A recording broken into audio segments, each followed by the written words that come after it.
है, आपको बेइज्जती का फील भी होना चाहिए कि आपने जो किया है जुर्म आपके ऊपर होना भी चाहिए। आप ऊपर चेहरा हटाइए अपना चेहरा। मेरी बात सुनिए ना, मैडम मेरी 15 साल से मैं पढ़ा रही हूँ, कभी मैंने भेदभाव किया, मैंने बच्चियों की तरह माना इनको। गुस्सा करेंगे उनका हक है।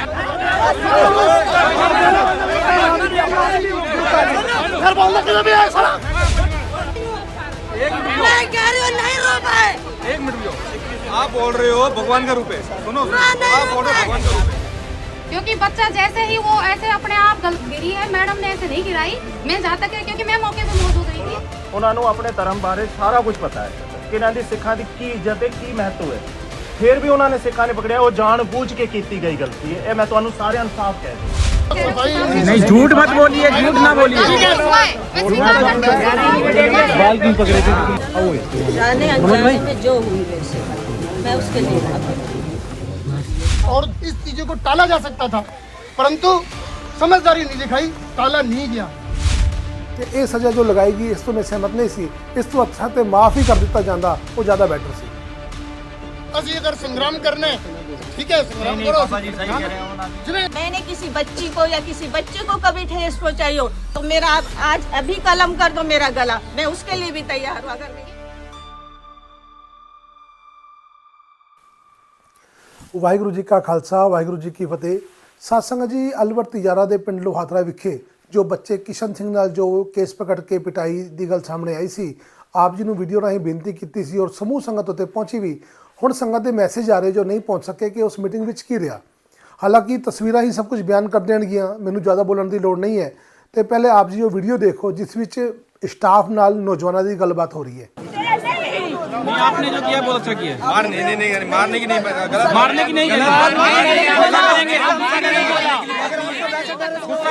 गुस्सा करेंगे उनका हक है, गुस्सा करेंगे उनका हक है। ਤੇ ਆਪ ਜੀ ਨੇ ਦੇਖਿਆ ਔਰ ਬੱਚੇ ਦੀ ਮਾਂ ਜਿਸ ਦਾ ਦਰਦ, ਜਿਸ ਦਾ ਗੁੱਸਾ ਆਪ ਜੀ ਉਹ ਵੀ ਦੇਖ ਪਾਓਗੇ ਇਸ ਵੀਡੀਓ ਵਿੱਚ। ਪਹਿਲਾਂ ਉਹ ਵੀ ਦੇਖੋ ਆਪ ਜੀ। मैं कह रही हूँ नहीं रो पाए। एक मिनट आप बोल रहे हो भगवान का रूप है, सुनो आप बोल रहे हो भगवान का रूप है। आप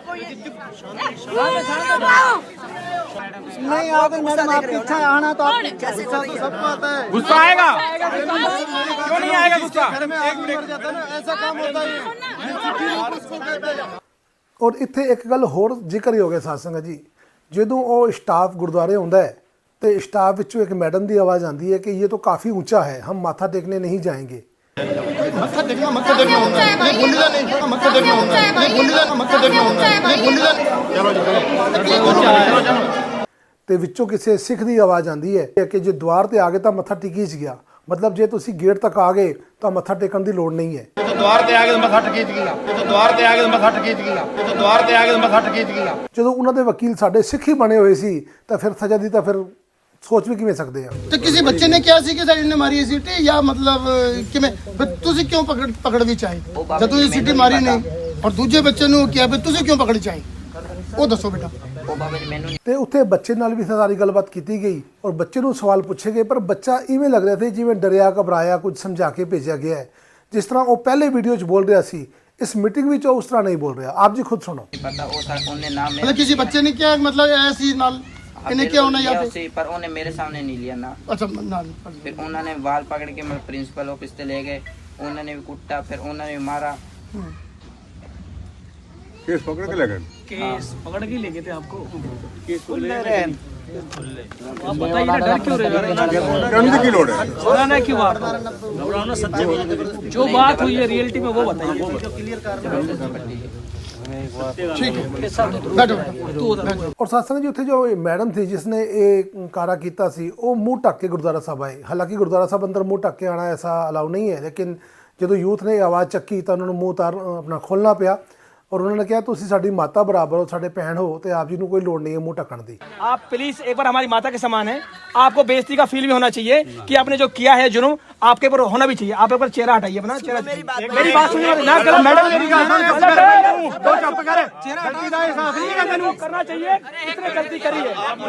चेहरा ढक के नहीं बोल सकते आप, कोई गुरुद्वारे के आगे बैठे हैं, चेहरा ढक के नहीं कोई बैठ सकता, ठीक है?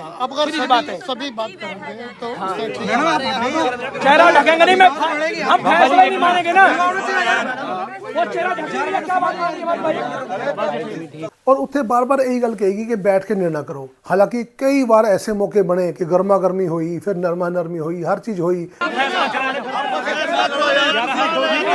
दिन हो गए यार स्कूल बंद होता है, 4 दिन से स्कूल बंद है। और युवा खालसा ग्रुप के नौजवानों ने यह भी किया कि ये जो मैडम है इन्हें जानबूझ के किया है। आप जी वो सुनो। ਉਹ ਗਲਤੀ ਸਰਾਸਰ ਜਾਣਬੁੱਝ ਕੇ ਹੋਈ ਹੈ। ਉਹ ਮੈਂ ਤੁਹਾਨੂੰ ਦੱਸ ਦਿਆਂ। ਉਹ ਜਿਹੜੀ ਮੈਡਮ ਹੈ ਉਹ ਪੰਜਾਬੀ ਖੱਤਰੀ ਹੈ। ਉਹਨਾਂ ਨੂੰ ਆਪਣੇ ਧਰਮ ਬਾਰੇ ਸਾਰਾ ਕੁਝ ਪਤਾ ਹੈ ਕਿ ਇਹਨਾਂ ਦੀ ਸਿੱਖਾਂ ਦੀ ਕੀ ਇੱਜ਼ਤ ਹੈ, ਕੀ ਮਹੱਤਵ ਹੈ। ਫਿਰ ਵੀ ਉਹਨਾਂ ਨੇ ਸਿੱਖਾਂ ਨੇ ਪਕੜਿਆ। ਉਹ ਜਾਣਬੁੱਝ ਕੇ ਕੀਤੀ ਗਈ ਗਲਤੀ ਹੈ। ਇਹ ਮੈਂ ਤੁਹਾਨੂੰ ਸਾਰਿਆਂ ਨੂੰ ਸਾਫ਼ ਕਹਿ ਦਿਆਂ। ਇਹ ਉਹਨਾਂ ਦੀ ਮਨਸ਼ਾ ਸੀ। और उत्ते फिर कुछ पतवंते सज्जणों वालों ये मंग की गई कि सानू ये विश्वास दिवाओ कि जो अज होया है ठीक है, आप जी माफ़ी दे रहे हैं, आप जी जो सज़ा लगा रहे हैं, लेकिन ये दोबारा नहीं होएगा। मैं प्रिंसिपल महोदया से ये बात भी कहना चाहता हूँ, ये आश्वस्त करें आप सबको कि इस तरह की कोई भी पुनरावृत्ति या इस तरह का कोई भी चीज वो होगी नहीं। हम कभी ये बर्दाश्त करेंगे। ये आप समझ के चलना। क्यों कि इस तरीके को टालना, इस चीजों को टाला जा सकता था, परंतु समझदारी नहीं दिखाई, टाला नहीं गया। लेकिन फिर भी हमने मतलब ये कि अपने समाज के नाते इन सब भाइयों के हाथ जोड़ा है, चरणों में निवेदन किया है, तो इन्होंने सबने स्वीकृति दी है। हालांकि प्रिंसीपल मैम ने उत्थे सफाई दी कि ये दोबारा नहीं होएगा, मैं विश्वास दिवाउंदी हाँ, पर उस दियां कुछ गल्लां ऐसियां सन जिस नाल युवा खालसा ग्रुप किशनगढ़ बास के मैंबर या होर भी युवा वो सहमत नहीं सन। इस गल ते कुछ गर्मा गर्मी भी हुई, नरमा नरमी, काफ़ी माहौल चलता रहा। तो आप जी हम पहले मैम की स्पीच सुनो। और ये जो घटना हुई है अनजाने में हुई है और आगे से इस तरह की पुनरावृत्ति बिल्कुल नहीं होगी। और मेरे तो काउंसलिंग भी होने वाली है। मैं तो वैसे प्रधानाचार्य हूँ यहाँ पर। जब ये घटना अंदर जैसे गलती से हुई है, मैं मानती हूँ इसको, मैंने बच्चों से बयान, क्योंकि मैं वहाँ मौके पे मौजूद नहीं थी, लेकिन बाद में जैसे मुझे पता चला है तो ये गलती से हुआ है। देखो, क्योंकि बच्चा जैसे ही वो ऐसे अपने आप गिरी है, मैडम ने ऐसे नहीं गिराई, मैं जहाँ तक है क्योंकि मैं मौके पे मौजूद रही थी। नहीं झूठ मत बोलिए, झूठ ना बोलिए। बाल क्यों पकड़े थे? इसलिए तो बाल क्यों पकड़े? बाल किसने पकड़े हैं? बाल भी पकड़े। नहीं, गलत गल नहीं सुनी जाएगी बाबा जी, गलत गल थोड़ा सुनी जाएगी, गलत गल थोड़ा सुनी जाएगी। झूठ ऐसी मतलब सवेरे से आके में नहीं बैठे, गलत नहीं सुनी जाएगी, सच बोलो।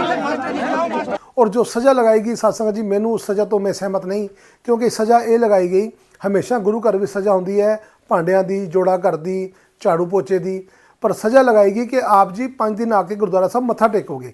अपने समाज के नाते इन सब भाइयों के हाथ जोड़ा है, चरणों में निवेदन किया है, तो इन्होंने सबने स्वीकृति दी है। तो इस नाते हम जो है आपको ये कर रहे हैं, और 5 दिन तक आके आपने यहाँ मत्था टेकना है और सेवा करना है। ये समाज का निर्णय है। आपको यदि स्वीकार है तो आप बता दीजिए, नहीं है स्वीकार तो आप बता दीजिए। मतलब मत्था टेकना एक सज़ा है, तो इस तो थोड़ा जा मैं असमंजस विच हाँ कि ये सज़ा नहीं है। मत्था टेकना भी सज़ा कदों तो हो गई, तो ये सज़ा जो लगाएगी इस तो मैं सहमत नहीं सी। इस तो अच्छा तो माफ़ ही कर दिता जाता, वो ज़्यादा बैटर सी। तो सत्संग जी इत्थे एक गल होर जिक्र हो गया, जो यूथ सी वो बुजुर्गों नाल नाराज नज़र आया। किसी की बात नहीं मान रहे, हमारी नहीं सुन रही हो तो यार।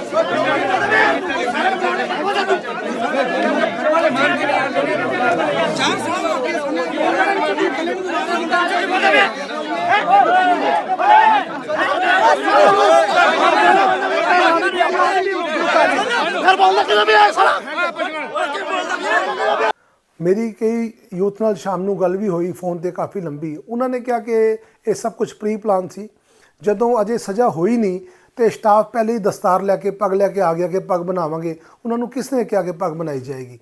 ये डिसीजन पहले मीटिंग में होंदा, उस तो बाद उन्होंने कहा जाता तां। और जबकि ये मीटिंग हुई सी अगली रणनीति तय करने वास्ते, फिर स्टाफ उत्ते आया किस तरह, तो ये सब कुछ सोची समझी साजिश कही जाती है। पर जदों मैं बुजुर्गों की स्पीच सुनता हाँ, जो वीडियो मेरे को पहुंचे ने, आप भी देखो। और एक तरीका है कि ठीक है असी अगर संग्राम करने, ठीक है संग्राम करो, लेकिन निर्णय होगा। उस विच बुजुर्ग साफ कह रहे हैं कि जो संग्राम करना है तो असीं तुहाडे नाल हाँ, लेकिन गल नूं तरीके नाल समझदारी नाल बह के विचारीए, हर मुद्दा उत परखीए, ना दबाव विच आके असीं निर्णय लेना है, ना ही जोश विच आके। ना ते इस दा निर्णय दबने नाल होएगा, ना इसदा निर्णय उग्रता नाल होएगा। दोनों के मध्य रास्ता कोई सानू कढ़ना पेगा कि साडी साख बने, साडी इज्जत बने, किसी की हिम्मत ना पवे। असीं समझदारी नाल निर्णय लेना है और शायद वही लिया गया। ਇਹ ਸਾਨੂੰ ਬਹੁਤ ਹੀ ਸੂਝਵਾਨ ਤਰੀਕੇ ਨਾਲ ਬਹੁਤ ਤਰੀਕੇ ਨਾਲ ਸਾਨੂੰ ਮਤਲਬ ਆਪਣਾ ਸੋਚਣਾ ਪਏਗਾ ਤਦ ਨਿਰਣਾ ਹੋਏਗਾ। ਤੇ ਬਾਕੀ ਸਜ਼ਾ ਤੋਂ ਮੈਂ ਸਹਿਮਤ ਨਹੀਂ ਹਾਂ ਕਿ 5 ਦਿਨ ਦੀ ਸਜ਼ਾ ਮੱਥਾ ਟੇਕਣਾ ਕਦੇ ਵੀ ਸਜ਼ਾ ਨਹੀਂ ਹੋ ਸਕਦੀ। ਔਰ ਫਿਰ ਅਖੀਰ ਵਿੱਚ ਜਿਸ ਮੈਡਮ ਨੇ ਇਹ ਕੀਤਾ ਸੀ ਉਹ ਮੈਡਮ ਜੋ ਕੌਸ਼ਲਿਆ ਨਾਮ ਦੱਸਿਆ ਜਾਂਦਾ ਹੈ, ਉਹਨਾਂ ਨੇ ਮਾਫੀ ਮੰਗੀ। चलो जाने अनजाने में जो हुई मेरे से मैं उसके लिए माफी मांगती हूँ। और जो आपको ना मैंने कभी भेदभाव किया है। 15 साल हो गए भेदभाव मेरे को, बिल्कुल नहीं, बच्चे इस यहाँ बच्चे से से पढ़ पूछ लो के गए हैं। 15 साल से मैं पढ़ा रही हूँ, कभी मैंने भेदभाव किया? मैंने बच्चियों की तरह माना है इनको, और ना मैंने कभी संगत का जो निर्णय है आपको स्वीकार है। मत्था टेकने का मत्था टेकने आ जाऊंगी, मत्था टेकने आ जाऊंगी, मत्था टेकने आ जाऊंगी। मैं भी गुरु धारण किया हुआ है, मेरे से गुरु से बड़ा मेरे लिए भी कोई नहीं। गुरु ही मेरे लिए सब कुछ है। मैं क्यों कहूँ किसी की पग उछालूं या किसी को अपमान करूंगी? पूछ लो 15 साल से इनके बच्चे पढ़ के गए या नहीं गए।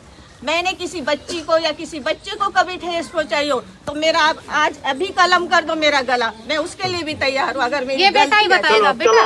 चलो कोई बात नहीं, कोई बात बिल्कुल ठीक है। आप बताइए क्या है गुरु जी ये आपका मैं तो मान्य नहीं, जो गलती हुई है पहले माफी मांगो भाई समाज से और अपने गुरु ग्रंथ साहब।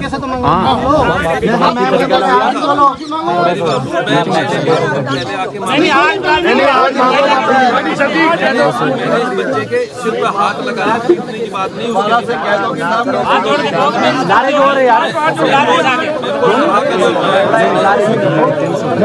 समाज का निर्णय स्वीकार कर रहे हैं। स्वीकार कर लिया, ठीक है। भैया